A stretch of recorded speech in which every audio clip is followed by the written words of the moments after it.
ওসির কড়া ধমক এবং বিধায়কের তৎপরতায় খানাকুলের মুচিঘাটায় দুপুরের পর থেকে বাস চলাচল স্বাভাবিক হলো। জানা যায়, বামপন্থী ট্রেড ইউনিয়নগুলোর ডাকা ভারত বন্ধের বুধবার খানাকুলের মুচিঘাটা থেকে বেশ কিছু বাস পরিষেবা বন্ধ ছিল। আর তা জানার পরে সেখানেই হাজির হয় বিজেপির বিধায়ক সুশান্ত ঘোষ সহ দলীয় কর্মীরা। পাশাপাশি হাজির হন খানাকুল থানার ওসি মুন্সি হামিদুর রহমান। একদিকে বিধায়ক, অন্যদিকে ওসি উভয়েই অবিলম্বে বাস পরিষেবা চালু করতে বাস কর্মচারীদেরকে নির্দেশ দেন। ওসি রীতিমতো হুঁশিয়ারি দিয়ে জানান, এই দিন বাস চলাচল বন্ধ থাকলে আগামীকাল ওই জায়গায় বাস দাঁড়াতে দেবেন না। অবশেষে খানাকুলের মুচিঘাটা থেকে দুপুরের পর থেকে বাস চলাচল স্বাভাবিক হয়। এই বিষয়ে আরও কি জানা যাচ্ছে বিস্তারিত দেখুন 24 আওয়ার্স আরামবাগের রিপোর্ট।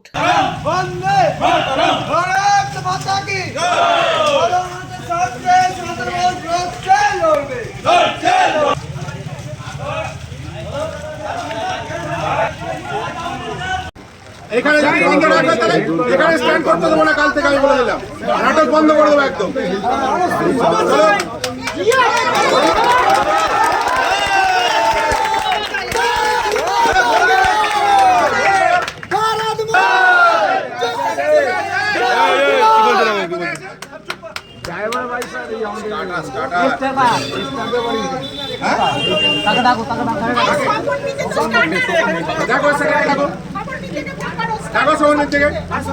কিছু নেতা এখন তৃণমূলের সাথে প্যাক্ট হয়ে গিয়েছে।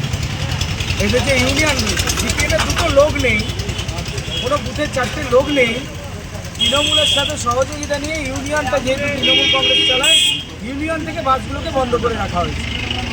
আজকে আমরা দাঁড়িয়ে থেকে এই বাসগুলোকে চালু করে দিলাম। এখন আমরা মুচিঘাটা বাস স্ট্যান্ডে রয়েছি। ইচ্ছাকৃতভাবে এই বাস বন্ধ করা আমরা মানব না। তো আমি এসেছি বাসগুলোকে চালু করানোর ব্যবস্থা। সন্তানের পরে মন বসছে না, প্রচুর পরিশ্রম করেও আপনি আশানুরূপ পারিশ্রমিক পাচ্ছেন না, যার ফলে আর্থিক সংকট আপনার জীবনে দুঃখ এবং চাপের ছায়া ফেলেছে। দিনার ভারে জর্জরিত স্বামী স্ত্রীর মধ্যে প্রতিনিয়ত ভুল বোঝাবুঝি বেড়েই চলেছে। নতুন বাড়ি কিনেছেন, কিন্তু সেই স্বপ্নের বাড়িটা যেন আরও দুর্ভোগ নিয়ে এসছে আপনার জীবনে। আপনি ভাবছেন সস্তায় পাওয়া বাড়িটা নেওয়াটাই কি সঠিক সিদ্ধান্ত ছিল?